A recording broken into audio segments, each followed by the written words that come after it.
Bienvenue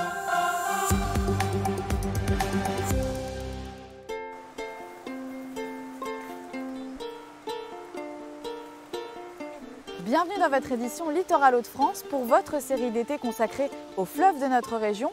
On continue notre exploration de la Canche et aujourd'hui nous sommes près de Montreuil-sur-Mer pour vous faire découvrir un spectacle emblématique de la région, Les Misérables, une immersion son et lumière dans l'œuvre de Victor Hugo portée par des centaines de bénévoles passionnés.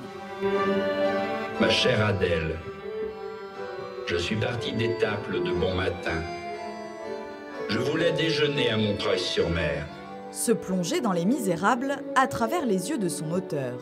Une œuvre fleuve qui dépeint une France populaire du début du XIXe siècle. S'il en existe des centaines d'adaptations, le spectacle de Montreuil-sur-Mer est l'un des plus immersifs. Je ne sais pas, c'est tombé de l'arbre. Notre adaptation a ceci de particulier, justement, qu'elle se situe à Montreuil, l'endroit où se noue l'intrigue des Misérables. Les Misérables ont toujours été importants pour les gens du Montreuilois. Ce petit passage historique se mélange à la fiction du roman. Que faire? Ô marche implacable des sociétés humaines. Pour raconter le roman et rythmer le spectacle, une voix très reconnaissable, la même depuis 25 ans, dans le respect le plus strict des mots de l'écrivain. C'est un grand honneur, il y a tellement de modernité dans ce texte et dans toute l'œuvre de Victor Hugo que c'est une expérience de vie, je le dis sans embâge. De la régie aux figurants, près de 500 bénévoles, une aventure collective pour un projet artistique ambitieux. Les tableaux s'enchaînent, incarnés par ces comédiens amateurs. Après 2 ans d'interruption, tous remontent enfin sur scène. Quand on a fait les répétitions, on a retrouvé tout le monde. C'était une grande joie, c'était un enthousiasme vraiment incommensurable. Si le roman fête ses 160 ans, la mise en scène, elle, se veut plutôt moderne. Spectacle pyrotechnique, jeu de lumière, le public est conquis. Les tableaux étaient magnifiques et c'était impressionnant de voir que des bénévoles et des gens qui ne sont pas professionnels réussissent à faire aussi bien en fait. C'est très innovant, ça nous change vraiment du livre forcément et c'est merveilleux quoi. Et puis de voir tout ce monde donner tant d'énergie, c'était vraiment très agréable.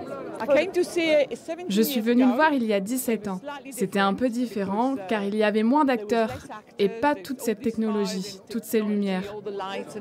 Mais c'est vraiment charmant. Promettez-moi de me donner un baiser. Dans quelques jours, les Montreuilois devront dire adieu à leurs Misérables. Dès l'année prochaine, un spectacle inédit sera présenté dans la Citadelle.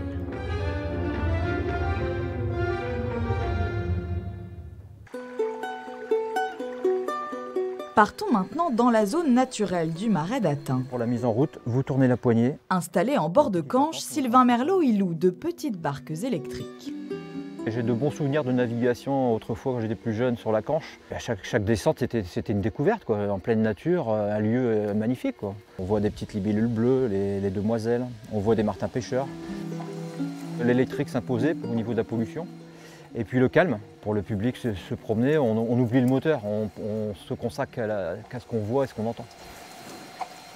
Ça va au-delà d'un travail, c'est vraiment apporter quelque chose, faire plaisir aux gens et leur apporter une expérience de découverte de la nature et une expérience de navigation aussi, parce que 95% des gens qui viennent n'ont jamais navigué.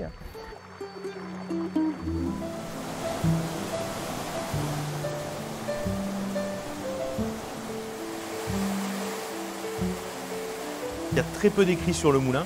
On sait simplement qu'en 1495, on nous relate qu'il y a un moulin à eau qui a été bâti par les seigneurs qui ont un château de l'autre côté de la rivière. Apparemment, la Révolution, on estime qu'il a été détruit totalement, rebâti début 1800. En 1890, jour de Ducasse à Brimeux, il a pris feu. Donc il était à nouveau détruit, reconstruit, donc il renaît à chaque fois de ses cendres. Un lieu historique repris par le père de Maxime Dandre il y a 40 ans. Dernière famille de meuniers sur la Canche, ils ont maintenu une production de farine artisanale à partir de blé de la région. Ici, on est dans la partie broyage, c'est-à-dire qu'ici, on va transformer le grain de blé en farine. Donc on va venir gratter la pellicule de farine qui se trouve sur l'enveloppe du grain. Donc là, on travaille les extérieurs du grain. Et le reste des machines va travailler l'intérieur, ce qu'on appelle l'amande. Donc l'amande, en réalité, est constituée de farine sous forme de semoule qui, à force d'être réduite, va devenir de la farine, tout simplement. C'est l'assemblage des farines récupérées sur chaque machine qui va faire une bonne farine à la fin. Le moulin de Brimeux, un lieu préservé en apparence, mais qui n'est plus très adapté. Il te faut combien de sacs de tradition sur celle-là? Sur celle-là, il m'en faut 3 quintaux. Ok. Trop à l'étroit, les Dandres vont devoir déménager et quitter ce lieu chargé de souvenirs. J'ai bien fait grandir, c'est sûr que bon, ils ont venu tout petits, on va faire un tour avec moi, livrer de la farine avec les camions. Après, bon, Maxime a fait l'école de meunerie. Bon, après, en venant, il m'a appris aussi beaucoup d'autres choses aussi que je savais pas. C'est une page qui se tourne, donc il y a vraiment un sentiment à partager. Parce qu'on est content d'évoluer, de voir l'entreprise évoluer, donc on va être content de la modernité, de l'espace, parce qu'ici c'est devenu trop petit pour nous. Mais ouais, c'est tous nos souvenirs d'enfance qu'on va laisser derrière nous. Ouais, ça va être très dur. Dans quelques mois, les Dandres iront s'installer dans leurs nouveaux locaux. Bientôt en vente, le moulin de Brimeux écrira quant à lui une nouvelle page de son histoire.